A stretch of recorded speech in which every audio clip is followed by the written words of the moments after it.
자, 은혜 받으실 하나님 말씀은 데살로니가전서 2장 1절 한 절만 보도록 하겠습니다. 합독하겠습니다. 시작.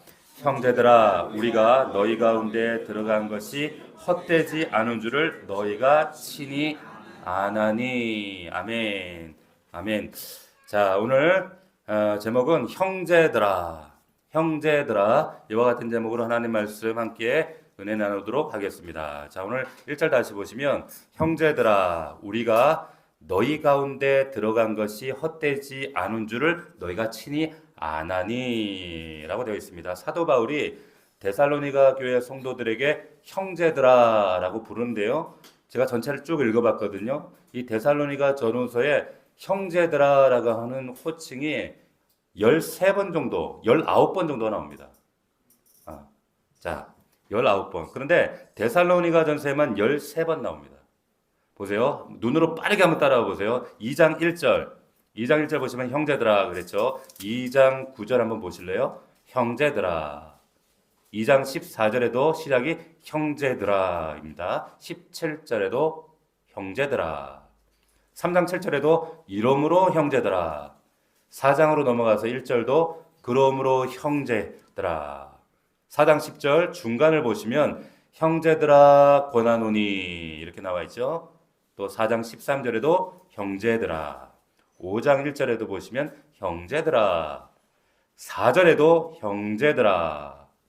12절에도 형제들아. 14절에도 또 형제들아. 마지막 25절에도 형제들아 이렇게 나오고 있습니다. 자, 이 짧은 데살로니가 전서에 13번이나 형제들아 사도 바울이 호칭을 쓰고 있습니다. 데살로니가 후서에는 6번이 더 나와요. 그러니까 총 19번이 형제들아라고 부릅니다. 자, 오늘은 제가 이 단어 한 단어에만 집중해서 말씀을 전하려고 합니다. 자, 사도 바울은 왜 형제들아라고 하는 호칭을 쓸까요? 헬라어로 보면 아델포이. 왜 이렇게 형제들아 이렇게 반복적으로 형제들아 이렇게 부를까요? 우리 자매님들은 오해하지 마십시오. 예? 사도 바울이 로마서를 전달했던 그 베베, 갱그리아 교회 일꾼이었던 베베 자매였어요. 자매라고 불렀습니다. 그러니까 사도 바울은 그리스도 안에 있는 자들을 형제 자매라고 부릅니다. 자, 다른 호칭들이 가능해요. 예를 들어서 예수의 제자들아, 주의 제자들아, 혹은 사랑하는 친구들아라고 다양하게 부를 수 있는 호칭들이 있죠. 그런데 얼마든지 다른 호칭들이 가능한데 사도 바울이 형제들아. 자, 이를 통해서 사도 바울이 하고 싶은 얘기가 뭘까요? 그러면 한 가지 확실한 것은 형제들아, 이 한국 교회가 이해하는 형제 자매와는 완전히 다르다는 걸 여러분 잘 아셔야 됩니다. 한국 교회 안에서 여러분 형제와 자매는 뭐예요? 그냥 호칭이죠. 호칭. 특별히 아직 교회에서 직분을 받지 못한 분들을 부를 때 동원하는 호칭이 뭐 이런 거죠. 새로 오신 그분 그 집사님이야? 아니야, 아직 자매님이야. 그 사람 집사님이야? 아직 형제야. 뭐 이런 식으로 본인 소개도 그렇게 하죠. 아직 형제입니다. 그 말은 저 아직 집사 아닙니다. 그 말이에요. 저 그냥 자매입니다. 그 말은 저 집사 아닙니다. 그 말이에요. 맞습니까? 반대의 경우는 슬퍼요. 새로 오셨는데 자매님이세요? 그랬더니 얼굴이 싹 바뀌어가지고 집사라니까요. 그러면 한국교회에서 형제 자매는 이 말이에요. 저 집사 아닙니다. 자, 그런데 사도 바울이 형제 자매라고 부를 때, 이 호칭을 쓸 때, 이 호칭의 의미를 담아서 부른 걸까요? 호칭일까요, 그냥? 자, 한국교회에서 이런 취급받는 단어가 또 있어요. 성도라는 단어. 성도. 여러분, 이 성도가 엄청나게 귀한 단어입니다. 영어에 보면 saint예요. 무려 saint. 성인입니다. 성인.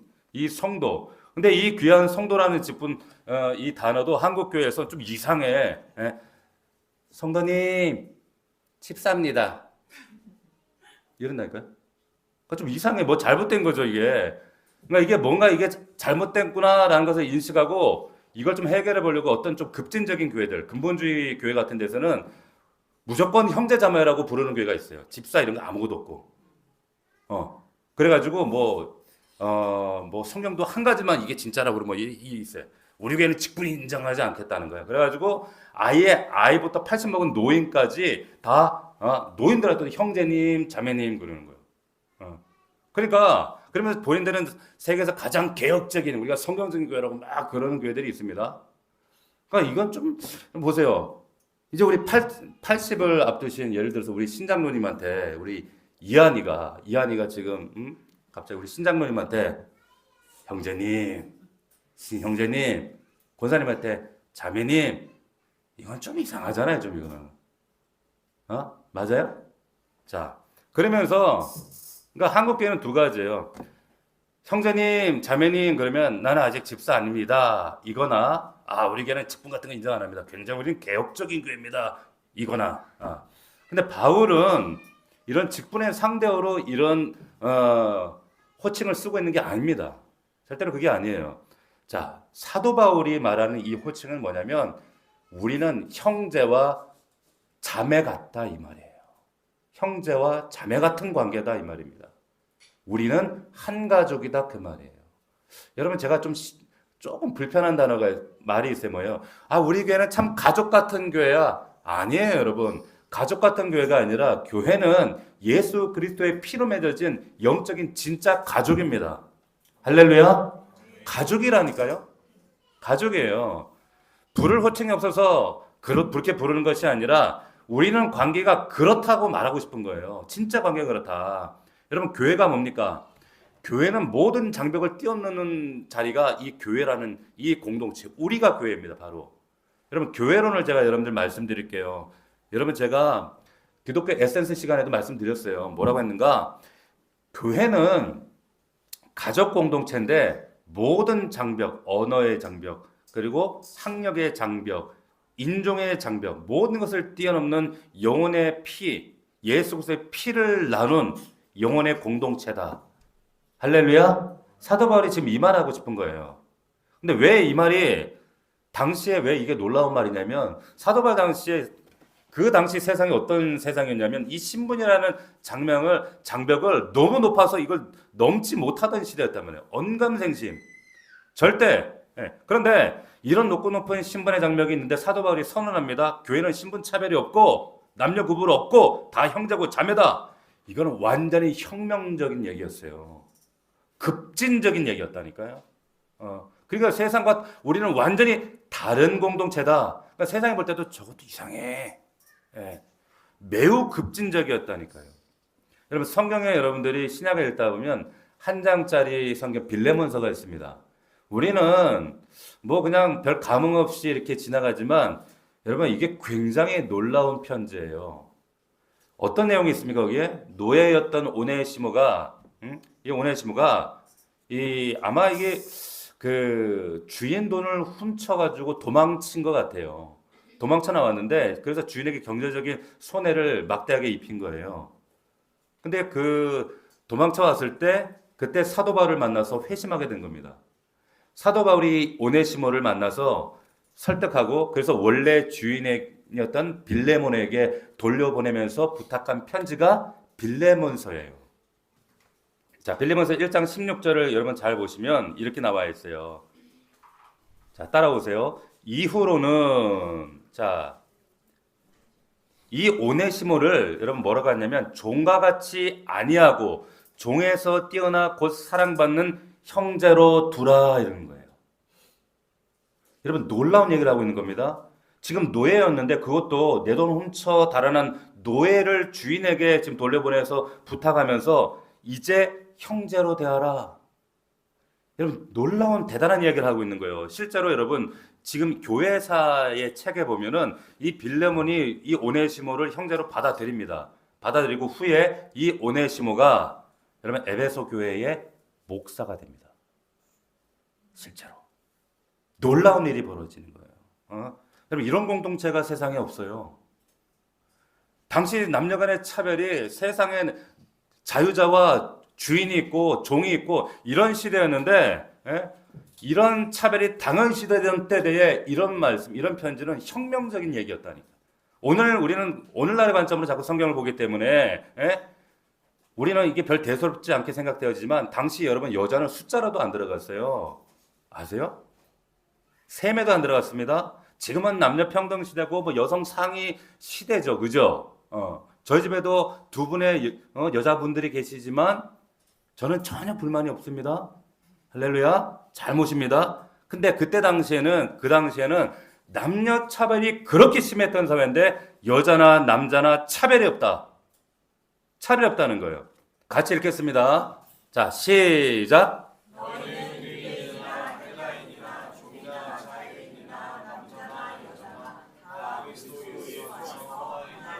할렐루야. 이 말씀 가지고 남북전쟁한 거예요. 미국의 남북전쟁이 링컨이 이 말씀부터 그 남북전쟁을 일으킨 거예요. 교회는 세상과 다른 공동체다 이 말이에요. 당시는 언어적, 문화적, 모든 지리적, 인종적 경계가 어마어마했던 시대. 예. 그런데 다 뛰어넘었다는 거예요. 사도 바울 당시 시대만 해도 검은 사람, 흑인들 보면 저거 사람이요. 우리 같은 노란 사람만 봐도 저거 사람 맞아? 이랬던 시대였단 말이에요. 그런데 예? 지금 이런 혁명적인 얘기를 한다? 이스라엘 사람들은 더구나 자기들은 선민의식이라는 우리만 구원받은 사람이라는 이런 특별한 사고방식을 가진 사람들이었는데 심지어 이방인들을 개돼지라고 했고요. 심지어 기록에 의하면 이방인들을 하나님 왜 만드셨을까? 랍비들은 저와 같은 이방인들을 여러분들과 저와 같은 이방인들을 지옥의 땔감으로 쓰려고 만들었다 이런 생각을 가지고 있었어요. 그랬는데 사도 바울이 NO! 아니야, 우린 다 한 가족이야. 우린 다 형제 자매야. 자, 그래서 골로새서 3장 11절에도 자, 넘겨주세요. 골로새 3장 11절에 다음에 있어요. 같이 읽겠습니다. 시작.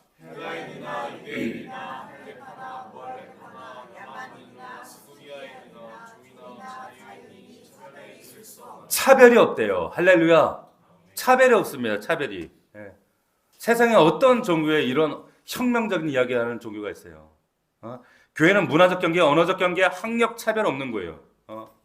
세상에 절대 존재할 수 없었던 공동체가 교회란 말이에요. 아주 놀라운 공동체입니다. 대단한 곳이에요. 근데 세상 사람들은 교회를 비판해요. 배타적이라고. 여러분 근데 잘 들으세요. 진리는 배타적인 게 맞습니다.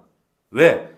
예수님을 통한 구원만 우리는 믿어요. 여러분 불교도 이슬람도 다 올라가다 보면 구원이 아니에요. 이거는 종교 다운주의입니다. 이게 소위 말하는 WCC예요. 우리 이거를 인정하지 않습니다.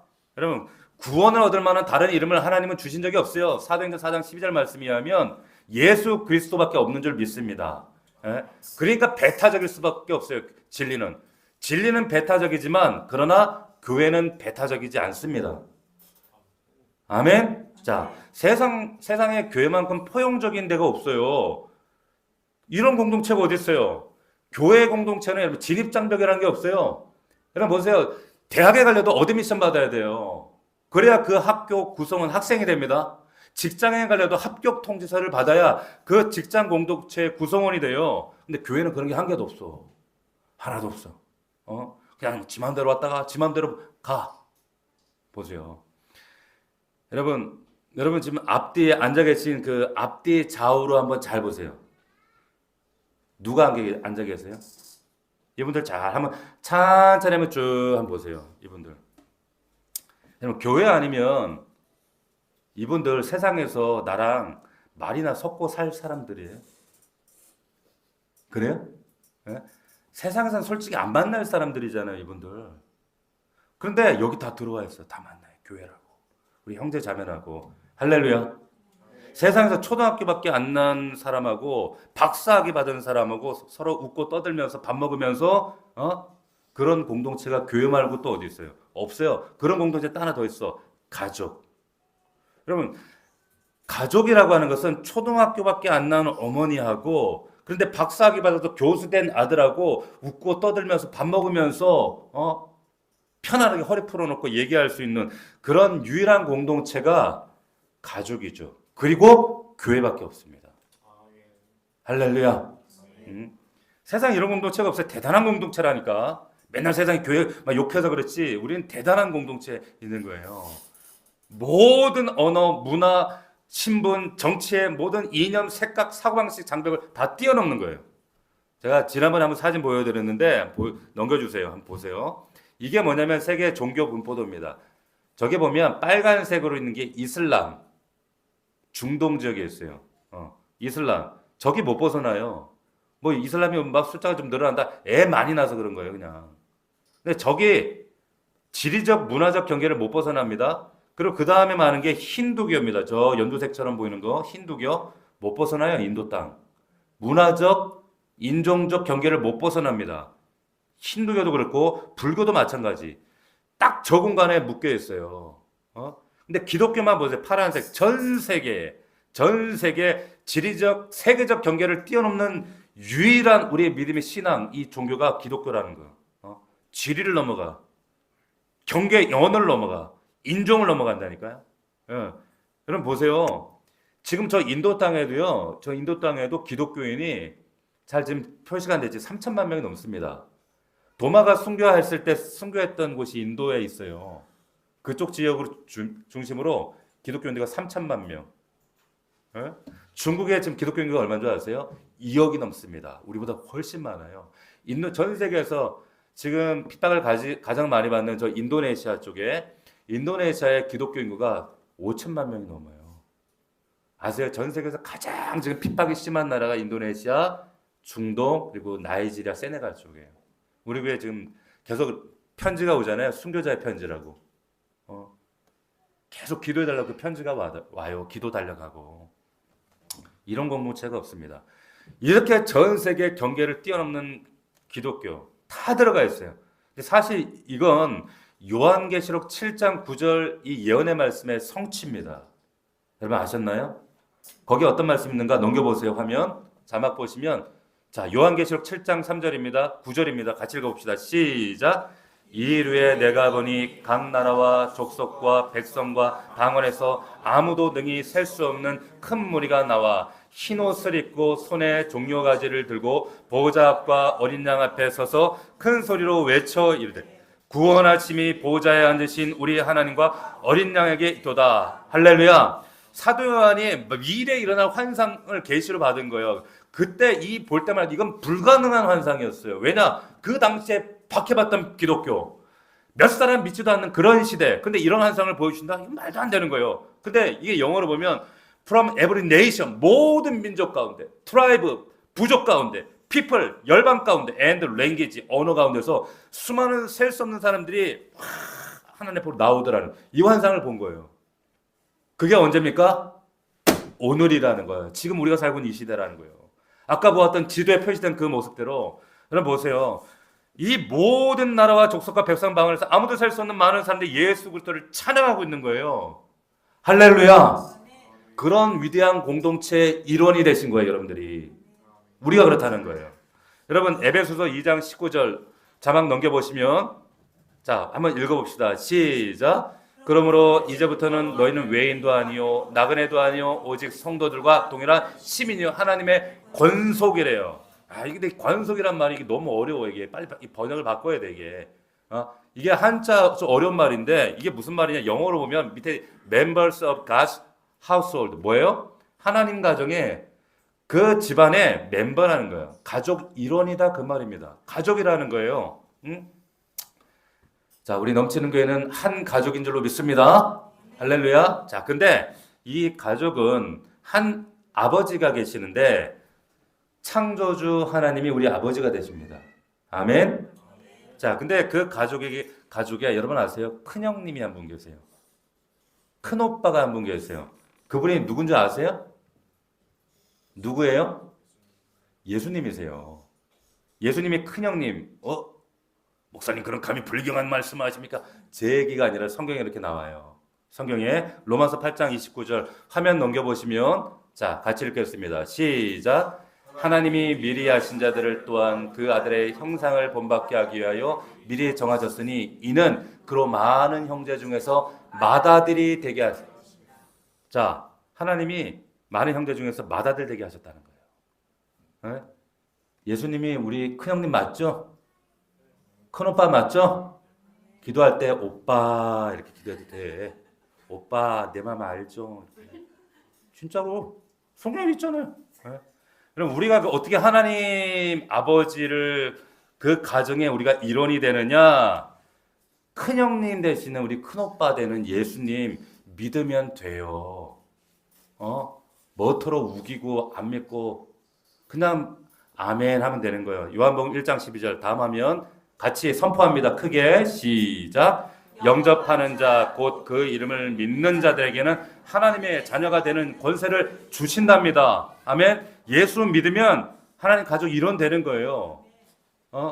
그분이 책임져 주신다 이 말이에요. 할렐루야. 그럼 졸지에 우리는 예수님 동생들 되는 거예요. 예수님 동생들이 겁나 많아요. 다 동생이잖아. 근데 그 예수님이 우리를 동생이라고 부르는 거를 전혀 그냥 아무렇지도 않게 부끄럽지 않게 불러주신대요. 자, 성경에 따르면 이걸 주님은 전혀 부끄럽게 생각 안 하신대. 다음 하면 히브리서 2장 11절입니다. 시작. 거룩하게 하시는 이와 거룩하게 함을 입은 자들이 다 한 근원에서 난지라. 그러므로 형제라 부르시기를 부끄러워하지.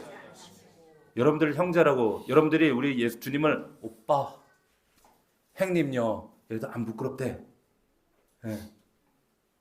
자, 전혀. 여러분 실제로 아프리카의 저 나이지리아 쪽에요, 어떤 부족은 주님을 형님이라고 부르는 부족이 있습니다. 실제로 이렇게 불러요. 형님.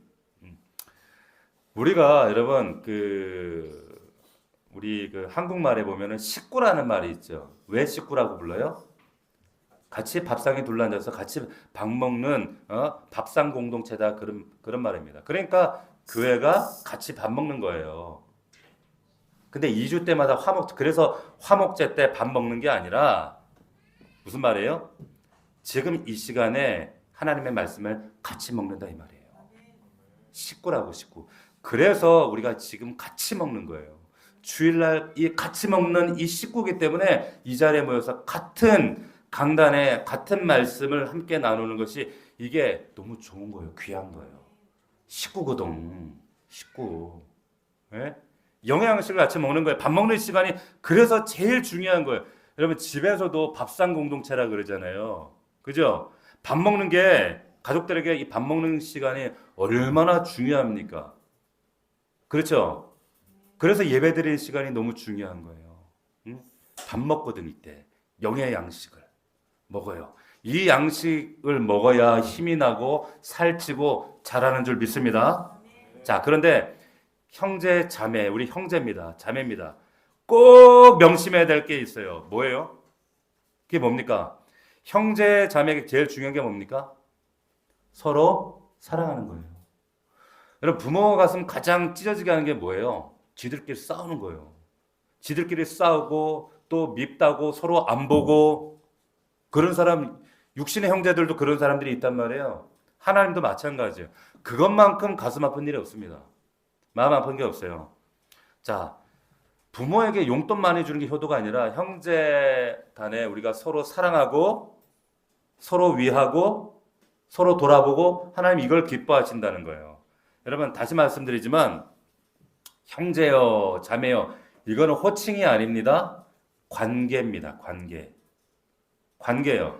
성경이 아주 강한 어조로 너네 서로 사랑하지 않으면 안 된다라고 경고하셨어요. 자, 화면 보여주시면 요한일서 4장 20절 같이 한번 읽어봅시다. 시작. 누구든지 하나님을 사랑하노라 하고 그 형제를 미워하면 이는 거짓말하는 자니 보는 바 그 형제를 사랑하지 아니하는 자는 보지 못하는 바 하나님을 사랑할 수 없대요.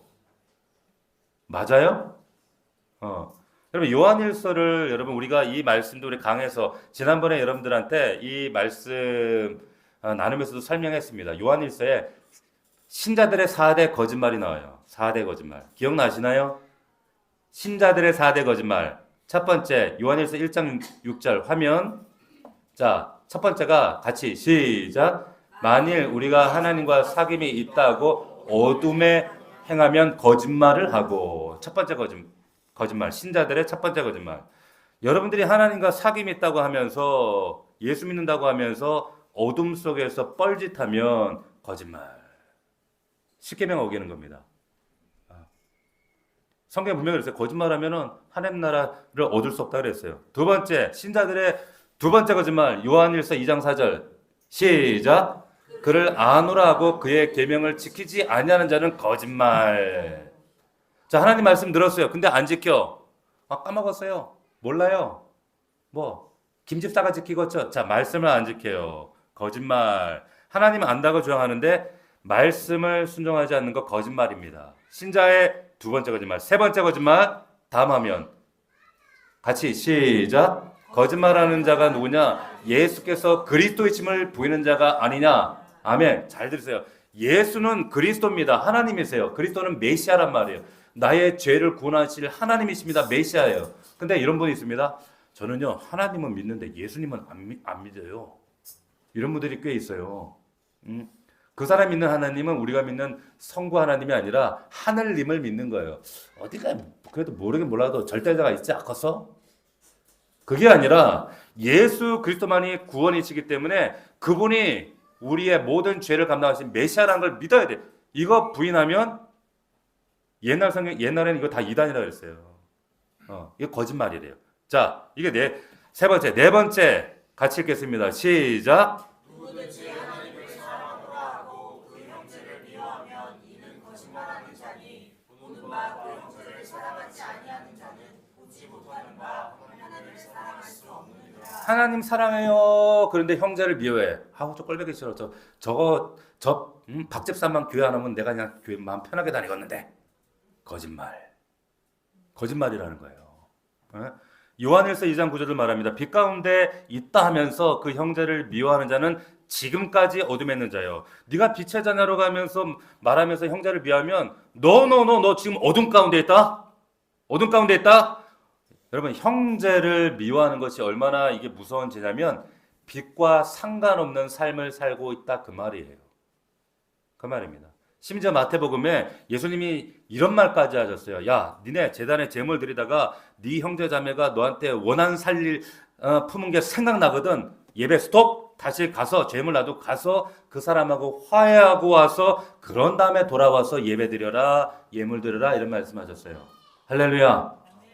놀라운 말씀. 그 중요한 예배를 그 예배보다 형제 자매와의 화해가 먼저라는 거예요. 여러분 육신의 가족이든 영적인 가족이든 여러분과 막혀 있는 분이 지금 언뜻 떠오르는 분이 있다면 빨리 가서 푸세요. 아멘. 빨리 가서 해결하십시오. 여러분, 대인 관계가 막히면 하나님 관계 막힙니다. 그게 십자가예요. 반드시 기억하셔야 돼요. 형제 사랑이 먼저라는 거예요. 마태복음 18장에도 이런 말씀이 있어요. 너희가 각각 중심으로 형제를 용서하지 않으면 내 천부께서도 너희에게 이와 같이 하신대.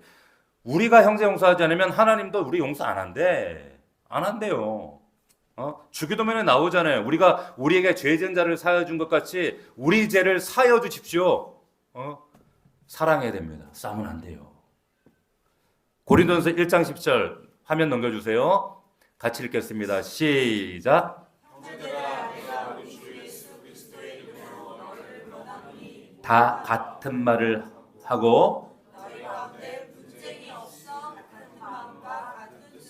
온전히 합하라. 할렐루야. 자, 같은 말, 같은 뜻, 한 마음, 같은 마음, 온전히 합하라는 거예요. 여러분, 놀랍게도 이게 예수님의 기도 제목이었어요. 성도들이 하나 되는 것이, 여러분, 이게 예수님의 기도 제목입니다. 예수님의 중보 기도가 나와 있는 성경이 어디예요? 요한복음 17장에 예수님의 중보 기도가 나옵니다. 굉장히 길게 나오죠. 거기에 이렇게 나와요. 뭐라고 나오는가? 같이 한번 읽어봅시다. 시작. 거룩하신 아버지여 내게 주신 아버지의 이름으로 그들을 불러내사 우리와 같이 그들도 하나가 되게 제발 좀 저들도 하나가 되게 해달라는 거예요. 예수님이 이게 기도 제목이었어요. 중보 기도였어요. 예수님의 기도 제목이 뭐라고요? 우리가 하나 되는 게 기도예요. 여러분들이 하나됨으로 사는 거. 놀랍게도 여러분 이게 예수님의 기도 제목인데 아세요? 이 기도 제목이 아직까지 안 이루어지고 있어. 한국 교회 징그럽게 싸워요. 교단이 150개가 넘어요.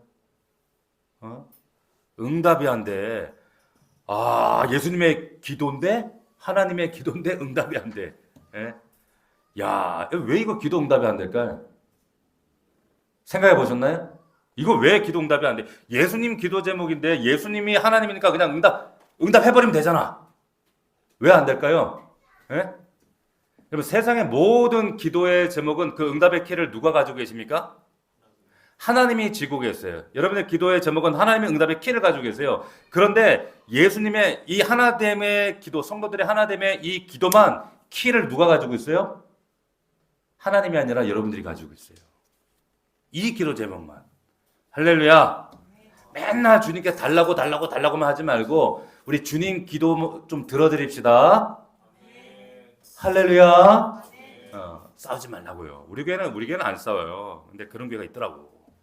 감옥에 갇혀있던 바울도 여러분 이 기도 제목이었어요. 넘겨보세요. 화면. 에베소서 같이 읽겠습니다. 화면 보시면 시작. 주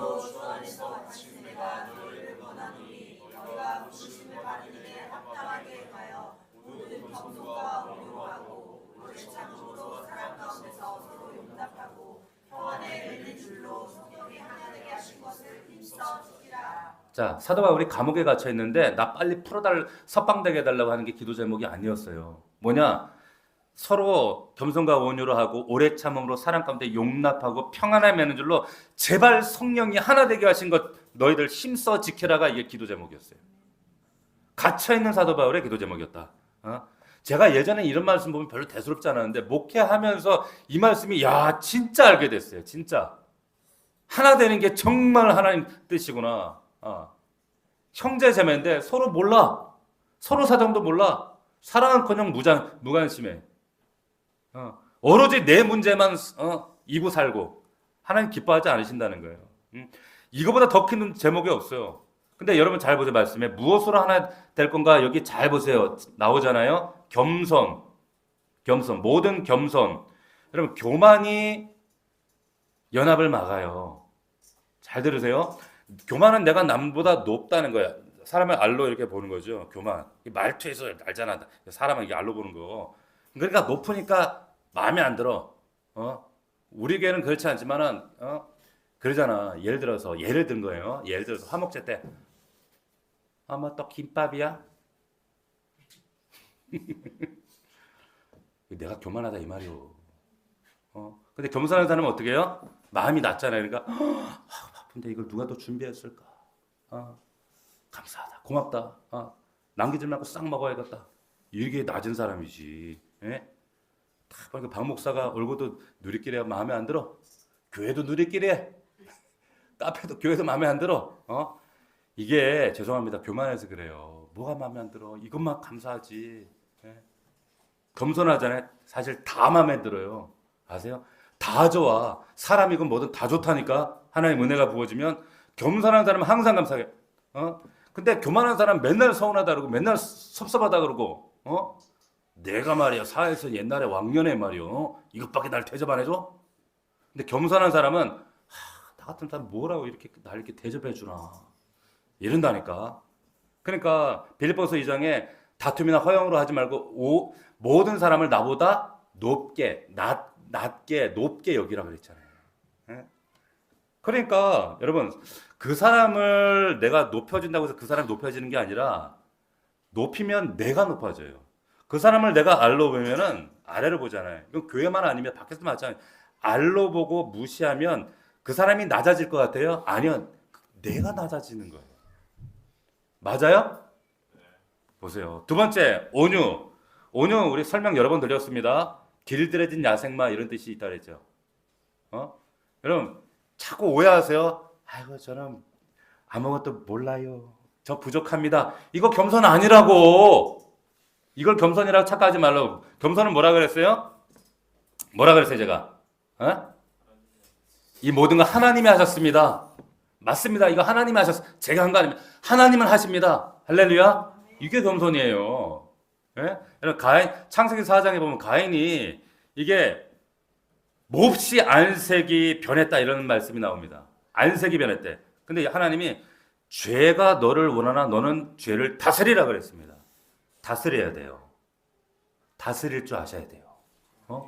나는 안 돼요. 근데 하나님이 내 안에 은혜 부어주시면 됩니다. 하게 하세요. 근데 화날 수 있지. 우리가 감정을. 근데 화를 뭐 그냥 막 이걸 절제를 못 하시는 분들이 있으면 안 돼요. 다스릴 수, 한번 해보자는겨? 이러면 안 돼. 안 되는 거예요. 또 오래 참은 그랬어. 오래 참은 나 딱 3번만 참어. 알지? 3세판이야. 성경에 어디 그런 말이 있어요. 3세번이란 말이 성경에 어디 있어요? 70번씩 몇 번? 7번이라 그랬지. 차라리 그렇게 얘기하세요. 나 3세번이야 김집사. 그러지 마. 우리 교회 그런 게 아니, 우리 교회가 그렇다는 게 아니라 나무 교회가 그렇더라고. 참 용납하세요. 용납하라 그랬잖아요. 용납, 서로 용납하고 끌어안아 주는 거예요. 끌어안아 주는 거. 마음에 안 들 수 있지. 근데 여러분 옆에 마음에 안 들 수 있지. 그죠? 근데 예수님이 한 몸이라 그랬잖아요. 할렐루야. 오른손이 왼손이 마음에 안 들어도 용납하잖아요. 여러분 제가 이 목사가 교회에서는 별거 다 해요. 어제도 제가 별짓 다 했어요, 진짜 혼자. 근데 가끔 이제 망치질 할 일이 있어요. 망치질을 하는데 제가 못을 잘 보세요. 못을 이렇게 딱 들었어요. 망치를 들었어요. 그래가지고 제가 망치를 친다고 치는데 이게 요즘 노안이 와갖고 잘 안 보여. 쳤는데 손가락 딱 친 거야. 눈물이 피 너무너무 아픈 거예요. 막 너무 아팠어요. 아픈데 분명히 얘가 맞았어, 얘가. 그리고 그럼 얘는 안 아프죠. 근데 얘가 때리는 순간 갑자기 얘가 망치를 집어 던지더라고. 근데 얘를 딱 잡더라고. 얼마나 아프냐고. 괜찮냐고 이러면서 얘를 막 만지더라고. 맞은 건 얘가 맞았다니까. 얘가 아프다니까. 얘는 하나도 안 아프다니까. 망치를 집어 던지더라니까. 근데 얘를 잡더라고. 뭐예요? 하나다 이거야. 하나다 이거예요. 이거 하나다는 말이에요. 너와 나는 하나다. 할렐루야. 참, 얼마나 라이브하게 설명해요. 그죠? 이게 교회라니까. 에? 근데 몰라. 자, 우리 넘어가. 고린도서 12장 26절 하면 같이 읽겠습니다. 시작.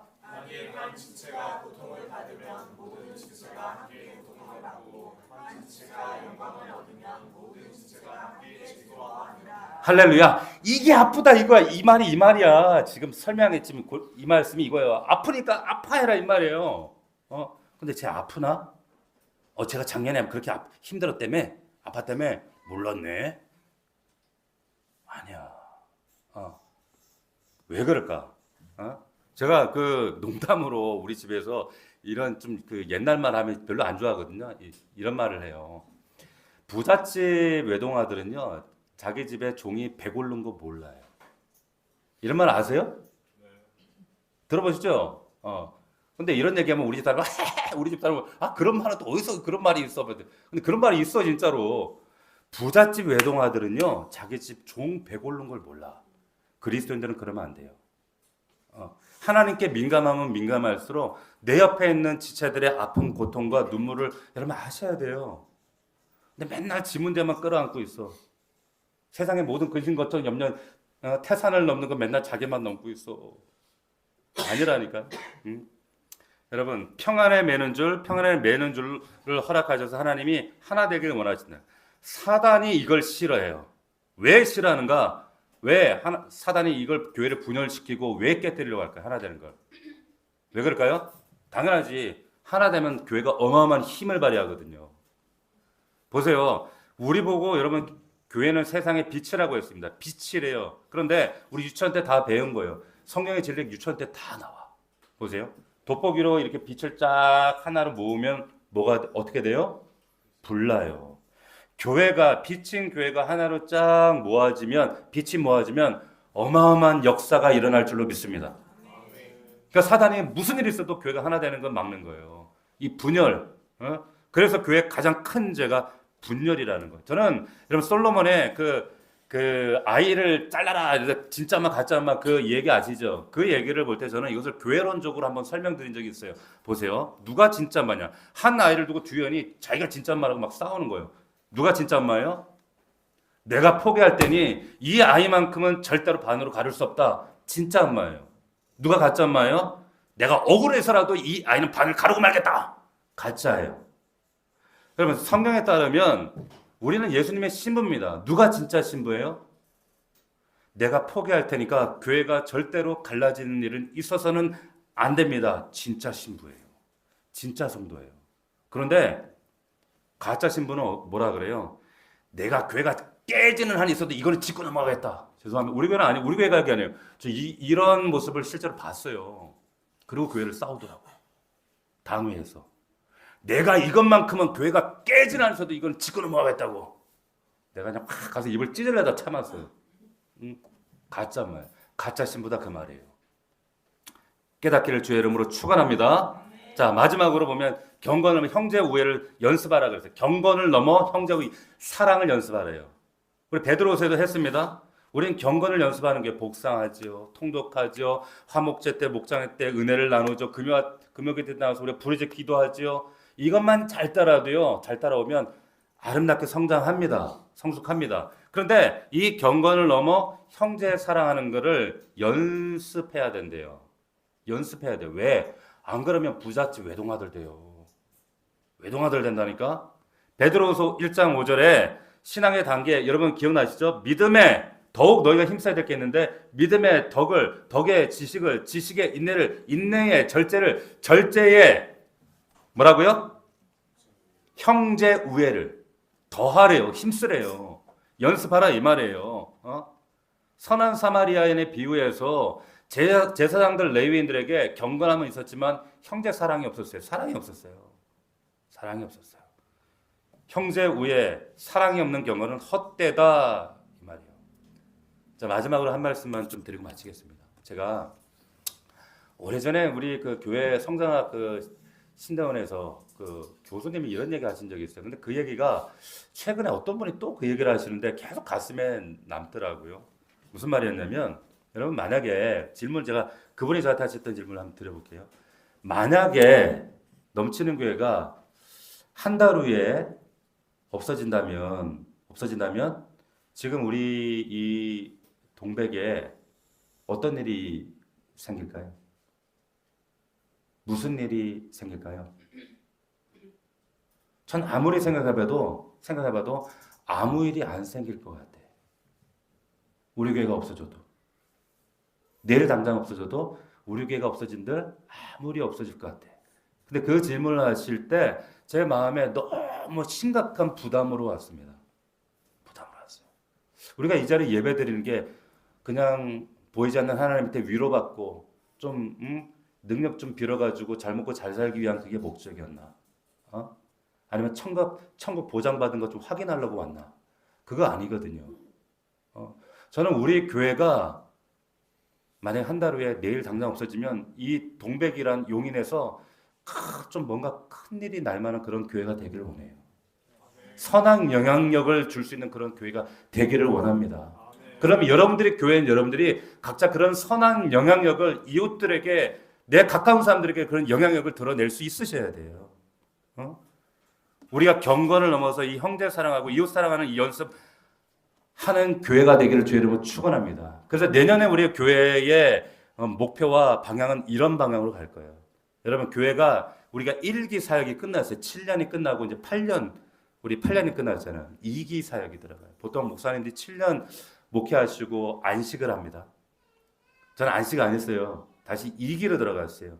이 2기 사역은 이제 우리 자신만을 위한 신앙, 나도 차고 나만 개인적으로 하나님과 잘 살아보자 하는 예배 신앙, 그런 개인적인 이기적인 모습이 아니라 뭔가 하나님 앞에, 세상 앞에 정말 선한 영향력을 미칠 수 있는 우리 교회가 되기를 간절히 당부드립니다.